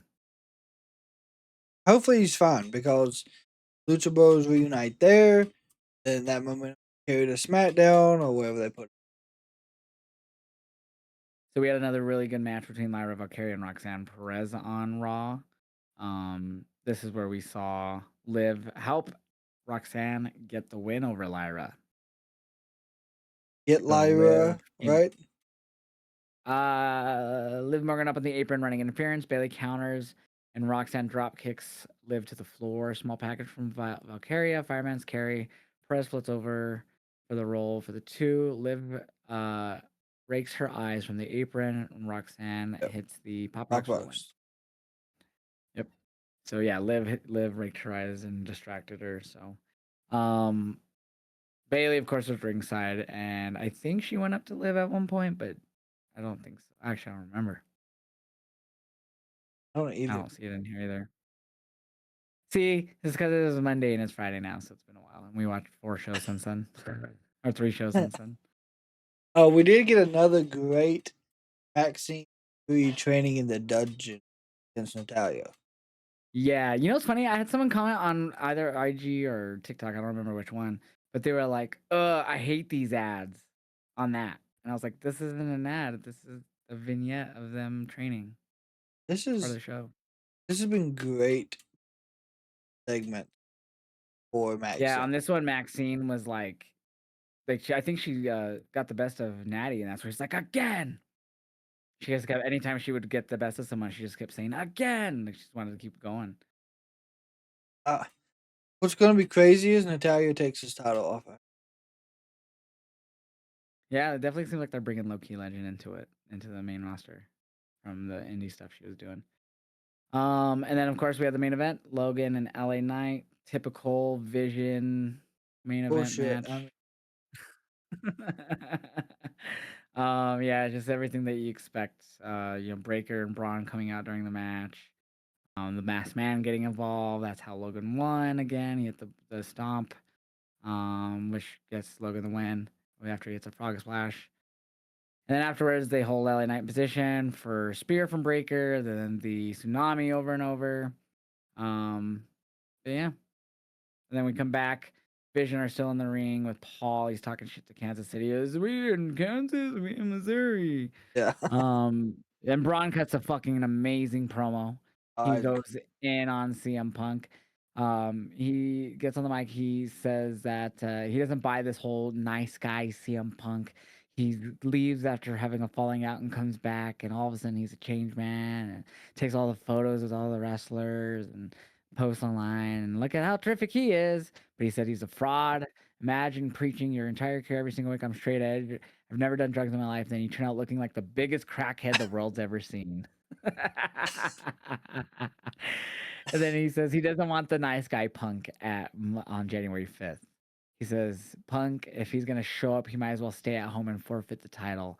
He wants to face the old Punk from 2011, 12, or 13, the guy that beat The Rock and went on to a historic 434-day title reign, who Young Brun thought was the greatest to ever lace up a pair of boots. So he shouting out that he loved Punk as a kid. He says he bangs on his hands and knees to please give me the old Punk because he wants to beat the greatest ever. Because if he doesn't get that version of Punk, he will destroy him and send him to the hospital. Hospital. And then he says, and then that'll lead to him taking his wife. So this was a fantastic promo, dude. was it just the way he said it, I'll take your title. Hell, I'll take your wife too. I was like, my God. Like, I don't know, like, and it's probably Paul Heyman because I felt like Braun Breaker, like his promo stuff, even in NXT and even when he first got on the main roster, kind of wasn't always there. But since he's got with Paul Heyman, I have seen it get so much better, in my opinion. Yeah. Yeah, And his promo the last few weeks have been great. it had me cracking up. It was good. So during the promo, while he was speaking, it a few times would show that LA Knight was being helped to the back by officials after the beatdown while this promo was happening, which led to Paul and everyone noticing that they were showing him on the Titantron, like getting helped, like to his locker room or to medical or whatever. And it led to Logan Paul and Bronson Reed going back to the back and beating him down, hitting a tsunami on a car, like the roof of a car. Reminded me of when they did this to was it Ricochet or who did they do this to? So they put Braun Strowman through a car, Braun Strowman. There we go. and they lawn darted Ricochet from like a producer's trailer to a window. That's right. So yeah, so they beat the shit out of LA. Is he gonna be gone for a while? You think they're writing him off for a bit? I think they might be. He'll have the Rumble return. yeah, he'll have the underdog story, and that's when he'll finally get the push. I think a lot of people are worried that he's gonna be out, done with WWE. I don't think that's it. A lot of people want to see him go to AEW. That's not what's happening. This Eli Drake is is all elite. God Almighty. This has Eli been Knight. this Raw was the most I think we've seen LA Knight on a show in a long Yeah, time, and that's, in my opinion, that's saying something. Like, hey, we know 100%. he's got momentum, but having him be the underdog right now, having Mhm. him build up that he's not going away, and when he comes back, he's gonna have this fire. He's going to just run through the vision, gonna get the main event spot, and of course, they're finally gonna cash in on him. A lot of people 100% just agree with ain't you. happy with how long it's taken. they're not a fan of that. I feel like Vince McMahon, he did a lot more. Um, I want to say he reacted more to fans more than Triple H does. Triple H TKO are more long form storytelling. They'll follow through on their stories, feeling like it's gonna have a good payoff, and a lot of the times it will. But it's changed slowly. I would agree with you. I do think this is going to lead to a big payoff for LA Knight eventually. If it's not, it doesn't mean it will happen at WrestleMania or Rumble or whatever. It could be another long drawn Elimination out thing Chamber. until even SummerSlam, yeah, or even Chamber. Who knows? Um, but I do think he'll be gone until closer to Rumble time, and then he'll come back leading to Rumble, announces like, I'm in the Rumble, or he'll just be a surprise, which I kind of doubt. I think they'll have him show up beforehand. I think it's gonna be harder for them to keep surprises for the Rumble too, because everyone has to fly overseas for that. A lot of people will see him in airports, take photos of him, and it don't really happen as much. I guess maybe at least I don't Well, see that's what I'm it. saying. Overseas, that's gonna be a lot harder. Yeah, to hide who's there, Like who's what? not. Like I don't know how close another airport is to probably the one they fly into Saudi, but like, you know what I mean. Anyways, Hide them on the I feel like it's shipping just gonna be so container. much. You like, oh, look who's that coming out of all black stuff out of the WWE private jet? Oh man, you know what I Yeah, mean. So I think what they're gonna do is that's when he's gonna come back. He's gonna come back either right at Rumble or right before announcing he's in the Rumble. And I think Braun Breaker loses to Punk on the 5th, even though the guy, the Miss Mass Man, comes out. I think he doesn't win. I don't know exactly how yet. It could be Punk ends up getting help with other people. I don't know, the Usos and maybe others. And maybe LA as well. Who knows? Um, but I think it'll lead to Breaker getting eliminated from the Rumble from like LA Knight or like Bronson or someone, and continue their feud. So yeah, but the slow LA build. versus Bronson or Breaker happens at Mania, I think. He will get that title shot. It will happen, and yeah, I think he's okay with the slow build himself.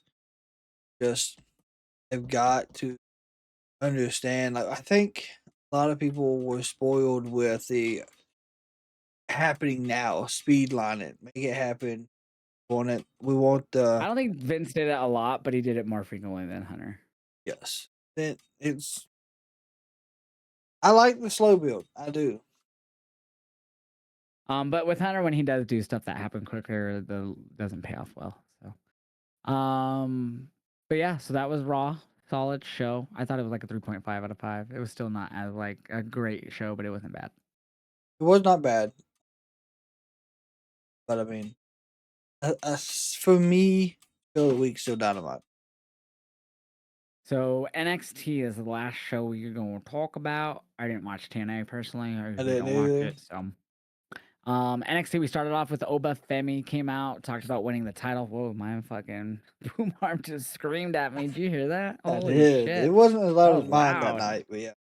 Let's see. I want to see if I can recreate that. Oh Oh my god. God! I'm sorry, Daisy. I know. I'm gonna have to get some WD-40 on that thing. Holy hell. That was so loud. So Oba kicks off NXT. He didn't make that sound, thankfully. Um, but he said, Saints held it down, but NXT wasn't the same without the ruler on top, which I was like, damn. So eventually this led to Ricky Saints coming out and he wants his rematch. Says that he'll let him get his rematch tonight and he'll face Cody Rhodes. Of course, Javon came out as well. And Javon was talking about, and he said this, I believe, on like a backstage interview after Deadline, that he wanted to not wait until New Year's Evil. He did. And sure enough, he said the same thing here. Once he finally gets to it, he didn't want to wait till New Year's Evil for his title shot. He wanted it tonight. Ricky at first kind of seemed hesitant, but then he was all for it, which I should have seen as a sign because I was like, okay, so does I guess Ricky gets a winner at New Year's Evil is what I initially thought. But then later on, that's when Dave was like, oh, Fatal 4-Way, Miles Bourne, Leon Slater, yada yada, I forgot who else. In a Fatal 4-Way, next Tuesday, winner will get the New Year's Evil match. And I was like, well, what the fuck about Ricky? Because Ricky wasn't in that. Yep. And I should have realized once they didn't include Ricky that this motherfucker was going to cost Javon Evans in the fucking main event of this because that match was another great match. And obviously, Oba just beat Ricky on Saturday in a fun match. So having to, and I loved how commentary laid into, he just won it Saturday. He didn't know tonight he was gonna have to be defending it, and here he is. You know, I was like, fuck yeah, that's some great commentary. Like really hyping up that Oma was just coming in here, and you know, he might not look as dominant because it's just a so unexpected match that he agreed to. But of course, Ricky fucking had to pull out the referee right as Javon was about to fucking win. So more drawing out. Does he win it at stand and deliver? Because or like where else could we see Oba drop it? I don't- So it depends on who wins this fatal four way. I don't mean that in a bad way because all of them are future title holders. But I think we're gonna get Dion Lennox versus Oba Evil. Um, yeah, I could definitely see that, especially with him in the match, the Fatal Four Way. Um, so then does Ricky Javon happen in Near Evil? It does, I do believe. Did you happen to catch Ricky's shirt by chance? I probably did, but I don't remember. It is upside down. Saints is spelled upside down. Oh, interesting. Okay, so kind of like signifying like he's turning. Yes, Oh, it was I didn't notice that. interesting. That was one of the things What? I noticed, and I was like, I don't know if that's gonna mean anything. But if you go back and you look at it on WWE, it is his shirt is upside down and spelled backwards. Oh, wow, interesting. Wasn't it like in a circle? I thought so. It was like Ricky It's and then kind of Saints. like it's kind of just like U, okay, upside down U. Yeah, It's so like Ricky was like that, right? with Saints. Oh, okay. Interesting. Yeah, but he fully turned heel, so fuck him. Nah, he's a better heel. I liked him as a heel in AEW. So That's true. He is a better. I know, Daisy. We're almost done. She's over here. We're like, come on, man. Like, I don't know if you can see her little head right Yeah. here. Jordan Grace, Kalani. Jordan had a really solid match. I really thought Jordan was gonna tie since Kalani had won already, but no, Kalani won again. Yeah. I was. I don't know. This one. This match surprised me. I really thought that they were gonna put over Jordan for once, Yeah, her whole thing leading up to this that she's been losing a lot lately, and she's not used to that, you know. and it's And continued. yeah, and continue here with Kalani getting the win. And Kalani is no longer TNA Knockouts champion, so it's just the first time she beat Jordan, and now she's not champion. She still beat her. And So she. I feel like they're really about to be pushing Kalani to the moon here soon. I feel like Kalani could be the one who eventually dethrones JC That would be interesting. if Kendall does it. Kendall does. Um, so we had a Blake Monroe open challenge that she asked for on the deadline pre-show. Um, and this was a lot of people online didn't seem to like it. But I feel like they did this before with the men's North American title, or it might have been the men's NXT championship. Someone did an open challenge in the past, and like everyone would always come out, and it was just whoever got to the ring first got the match. And I remember them doing it. I couldn't remember for what title and who it was. But that's kind of what they did here almost, but it didn't lead to the match happening. Just because earlier, right before this, before we went to commercial, it showed all the women getting ready for the match. Like it was just in the women's locker room. Jordan came back all pissed for losing. And like everyone, like I think it was Thea who was kind of like giving her some advice, but she's like, "Oh, gotta go, open challenge." Yep. But like it showed like everyone getting ready and like slowly leaving the locker room before Thea was like, "I gotta go." And but yeah, so they all came out, kind of wanted the shot, led to kind of everyone going after each other. And then of course Thea came out from the crowd and attacked. Blake got in like a Kimura and got Blake to tap, but it wasn't a match, you know, just got her to tap from hitting it and let go and started celebrating because she got her to tap. And now she faces Thea and Blake face on Tuesday. I would not be mad if Thea won this. She was the one to I wouldn't beat. either, but I don't think she does. Yeah. But I would be okay with Thea winning because Thea is one of those that we talked about has like disappeared after the KSU breakup, and she's gotten life back in her character. Joe Henry, and I think this would be a good call if they have Blake drop the title. So after this, there was a Shiloh Hill backstage interview. So we're obviously getting his debut, and he just like he asked about if he's nervous, and he's just like, scientifically, he starts going Yeah, into like the biochemistry of fucking nervousness and shit, and just he ends up facing Lexus King. yep. It was a solid match, nothing too crazy. It was short and sweet, probably like 5 6 minutes tops. Um, which is funny to me because Lexus King, excuse me, is part of this whole TNA thing right now, where like they're like invading again, basically, like him and Stax and whoever the fuck else. And he just gets his ass beat by Shiloh Hill guy from LFG that just debuted. I thought that was hilarious. Like, well, I guess they don't care about the TNA shit anymore now that they got an AMC deal. Yeah, I was surprised it was Lexus King taking the loss. I could have seen it being like Mhm, someone from Evolve, because Booker T is definitely. huge on Lexus King going to the main roster every time he's out there. So I didn't really hate Brian Pillman Jr. in AEW, but I never was really into him either. And same here in NXT. I feel the same way. I think that's why I don't know why he's doing a lot of TNA stuff, but that's why they're mainly him and Stacks and Charlie right now on TNA makes. But So they're really trying to get over toothless aggression for Shiloh too.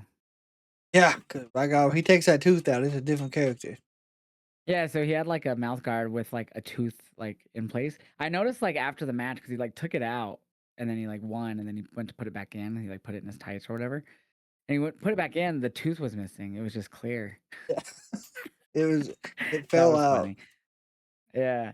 Also funny or not funny, but like a little thing. I was going through my Instagram like notifications like the next day, and Shiloh Hill had like that reaction of me watching him and Lexus King, and I was like, "That's cool that he saw it. That's cool that it showed up on his feed because it didn't say he was following me or nothing." So I was like, "That's cool. It just like randomly showed up on his shit."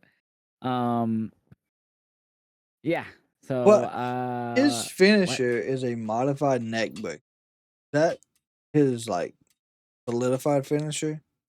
Or was that just something he hit for Yeah, a it was like a pin? suplex drop into a neck breaker. Yeah, Yeah, that's what I thought. I mean, it's yeah, not a like a bad back move, suplex into a yeah, neck breaker. Yeah, but yeah, it was cool. It was unique. And then we had Ethan Page. He came out with his North American title. Just talks about he came to NXT to drink the fountain of youth and soak up as much knowledge as possible. He's the only guy asking the questions nobody has the balls to ask. Athletes ask how to do the best drop kick, but he knows. But he asks how to hurt the guy's jaw and stuff like that. So, um, eventually. Uh, we fucking get what is it? What happens? I don't even remember fully. Tony Oh, Tony D'Angelo. D. That's right. Okay, he kind of talks for a while here. Tony D. surprisingly attacks Ethan, which he attacked Javon and stared down Oba on deadline. Um, he's already been North American champion. I believe he lost it to Ethan. Yeah. So is what the fuck is so? What happened with the stare down with Oba and attacking Javon, only leading to him going after Ethan? I have no. Maybe he's just attacking everybody. Yeah, I guess so. Um, but I'm fine. I mean, whatever. We'll see what Tony D does here. I wish we would have got more than just him attacking someone and And he staring again. he laid out more of his hat. That was about it. Yeah, it was the same thing. It was funny. Me and my chat were joking. We're like, does he like, how many hats did he rip up, or does he just like, okay, I need that back? Like, They box it back up, give because he it did back it to on him. Saturday too. Like, how fucking fat was that hat? Like, but yeah. So I guess we'll see where that goes. What else happened? Soruka and Ren Sinclair happened. Kind of hype her up for her match with Bailey. And Ren loses, of Zarya course, with Soul Snatcher. Oh yeah, Zarya was in the crowd during this match, and then after Soul won, she like started walking towards the ring, but then she decided not to and left, and then Soul chased her. led to the outside promo, kind of. They hugged it out. She's like, "Yeah, I'll be in your corner Saturday night." That's why I think she's gonna cost her. That would make sense. We got Hank and Tank return from Noah. We got like a video package of them there winning the GHC tag titles. They ended up facing did they face OTM here, or did they just have, like, a face-to-face? They set up the match. It was just face to face. That's right. So we'll get those 2, teams next week. JC Jane confronted Kendall Gray. They had a back and forth, to hype up their match for New Year's Evil. Kendall was pretty solid on the mic here. She didn't back down. She didn't seem nervous to me. Um, but yeah, it was a good way to set up for their match. I feel like get Kendall over more. Yeah, if Kendall drops the title, the Evolve title in between now and then, I feel like there's a better chance she does take the title from JC.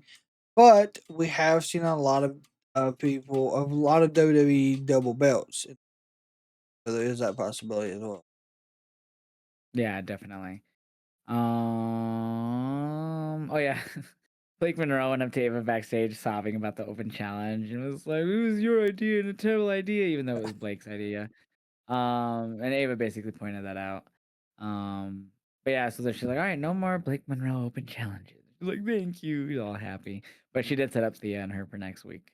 Um, that's when we had and then yeah, then Javon and Oba, which we already talked about, which was a fire fucking match. They It really had me was. believing that Javon was gonna win it. I was really excited for it. And like I was saying during the match, if they decide to have him win, it's gonna be just like when Trick won. The NXT Performance Center will lose fucking mind. If it's at the PC, If it was if it's not at some PLE or something. But there we go. That was a whole week worth of wrestling. Oops, in an hour and 39. yeah, I feel like overall, WWE had a really midweek going into the last John Cena match, fortunately. which is weird. Does that mean they're just saving everything for tomorrow? Yeah. Do you think there's gonna be many surprises tomorrow? Yeah. Go. So I think obviously, what the fuck? Okay, Cena revealed today on the Pat McAfee show because there was people like, "Oh, Cena said on Jimmy Kimmel that he likes to go to bed early, so he's gonna be Oh opening the my show," which was god. really fucking weird to me. I don't even know because he was just joking about his age. Is really what it was. Um, And so I had a lot of people from Monday being like, "Oh, can't believe you've seen it." And of course, I think it was also Brian Alvarez was stating from the Observer that he was told, the way he worded it was, "I'm currently being told that right now they have them pinned to open." But the way he worded it, it was like they're currently planned to open. So to me, that meant like currently means, oh, that could change between now and then. And obviously, you've seen that announced. He even addressed that today on the Pat McAfee show. He was like, because Pat goes, "So you're gonna be opening the show?" I seen, and he goes, "Woof tickets," Yeah. which means lies. And he goes, "I said on Jimmy Kimmel that I like to go to bed earlier." And making fun of his own age, basically, that he's getting older and whatever. But he said no, he was said, "But I said we'd be closing the show even on Kimmel." And people just read what they wanted to hear, read what they wanted to read, and I was like, it's pretty obvious that he was telling a joke, y'all. Yeah. I mean, if he does like to go to bed early, that's he likes to go to sleep early. But when he is doing wrestling or acting or wherever he's at, he doesn't mind staying up. That's So with it ending, I could see it ending again either way. Cena wins, Cena loses, whatever it may be. As soon as the match is over, they're gonna give him, Gunther leaves the ring, win or lose. Cena gets his moment with the crowd chanting yep. whatever they want to. Thank you, Cena. Standing ovation, whatever's happening for 5 minutes or however long they let it go. I'm sure the crowd would go all night if they could. And then I see the current roster all coming out on stage, Yeah. clapping, giving him his dues. And then you start seeing the people from his career show up. Obviously, Randy's in Saudi. I don't think we'll be seeing him tomorrow, but we'll see a Punk walk out. Maybe we'll even see Nick Nemeth and Matt Cardona walk out. Who knows? The people he shouted out in that promo when he turned heel. Um, but I think we'll see like a lot of his main people throughout his career. Obviously, not Edge as well, but we'll see a lot of those guys come out and kind of like shake his hand, and then I think kind of like a Ric Flair thing. And then Triple H and maybe Bruce Pritchard, and they'll come out and break kayfabe and shake his hand, and then right then and there, 2026 Hall of Fame inductee John Cena. that would make. I I would I like really think that. they're ending it with a whole kit and caboodle. That would be fantastic. That'd be a lot better than what a lot of people have. Not what I've talked to, but like won't like thinking's gonna. Because you know Ah, John is so humble that he's gonna be like, "Just end the match," and then yeah, call it the they hit show. him with the Hall of Fame thing. So I'm sure that if they do that, he won't know that they're gonna come out and do the whole applause Nope. thing and induction like they did with Stephanie at Saturday night's main event.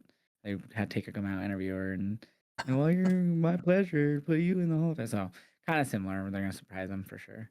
I'd be surprised if they didn't announce it after this match.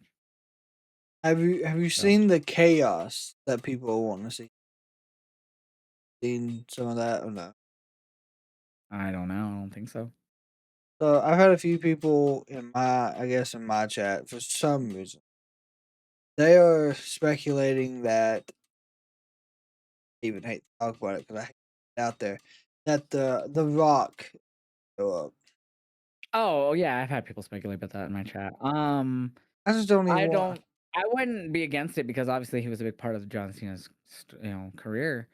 But and Cena said again today on the McAfee show, if people are alluding to chaos as in Cena comes out and we continue that bullshit and lead to a match or something, fuck that. Yeah, And plus Cena said himself, like, this is it. Like, he's not gonna come back for a one-off at a Mania. Like, this is once I'm done, I'm done. Like, he's yeah, pretty canon. Of course, never say never. We've Hogan, Flair, all of them come back. Shawn did. Taker took forever to fully call it after he teased it. but So been just so much hype around last match. I just hope they don't ruin it.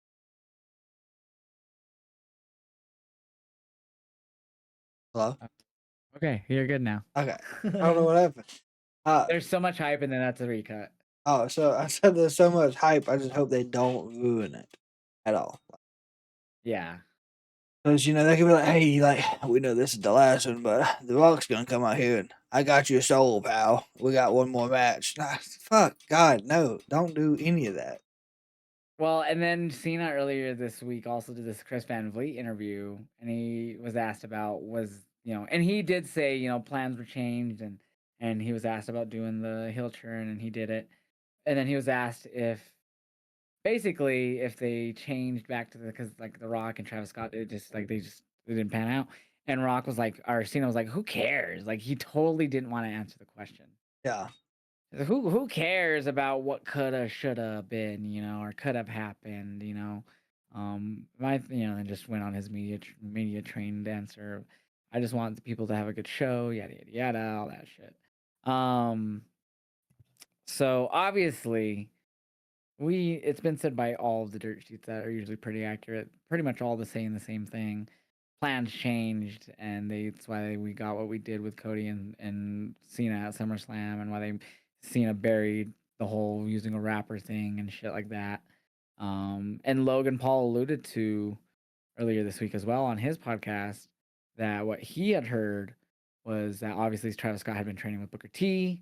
They were going to have the six man at Money in the Bank, and then Ghost City from Travis Scott, the Ghosted, is what he has heard. He doesn't know how true that was, so he made that very clear. If he doesn't know if that is what happened, but from what he had heard, is that's what he had heard, I'm and it's just, Logan, so he would know a bit more than a lot of people. So I just really hope it just stays clean.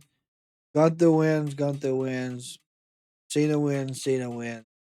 I'm really invested in more of I guess not invested more in the Oba and Cody match, but I just want to see a great match with Cena and Gunther all around. yeah, same. I think Cena gets the win to retire. Gets Sting's sunset win, goes in the Hall of Fame. Like they'll announce him for Hall of Fame that night. Gets everyone. A lot of people come out. All the whole congratulations shit. I do think Cody and Oba. I still think that one is a tougher one for me to pick for sure. I'm gonna go with Cody. I think Cody's gonna somehow. I can't. I can't pick. I could see Drew costing him and have Oba Yep, win. That's continuing that, and then Oba would have a claim to come in and get a title shot. Um, fuck it. Oba wins. I'm going with Oba. That's that is my pick. I have Oba. And then of course I already said Bailey. I'm pretty sure no matter if Zarya helps or Zarya doesn't cost, I still think Bailey wins Queen or with the help of Zarya. Oh, You got Solo, I think and this then go ahead. I think this is gonna be a night for And then I got what was the last one? Oh, I got the upset, Javon and Leon over World Tag Champs. I don't. I got AJ and Dragon, but it's gonna be a hell of a match. Those four. Yeah, it's gonna be a fun show, and I'm just hoping we don't get berated with ads and commercials because it came out today that there's rumors that they're not concerned on time, like for Cena and that in the main event, that there's no time like limit according to them, that they could go as long as they want and Cena will get all the time in the world. So I'm assuming that's gonna be longer than a 2 hour show, even if it's like 15 minutes, 10 minutes Well, over. I do know on Peacock right now it's advertised as a 2 hour show.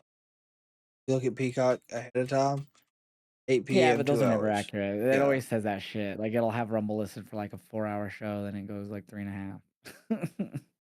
So um, I don't know. Hopefully the matches don't go too long. Because of course those can also fuck it up if a match goes too long. well, I'm not concerned about that little time thing on Peacock. Again, it's people for years. People always come to my show. Oh my god, there's only 10 minutes left in this PLE according to Peacock, and then it goes another 40 minutes. Like it doesn't matter what it says on Peacock. Oh It yeah. it goes over, it goes under all the time.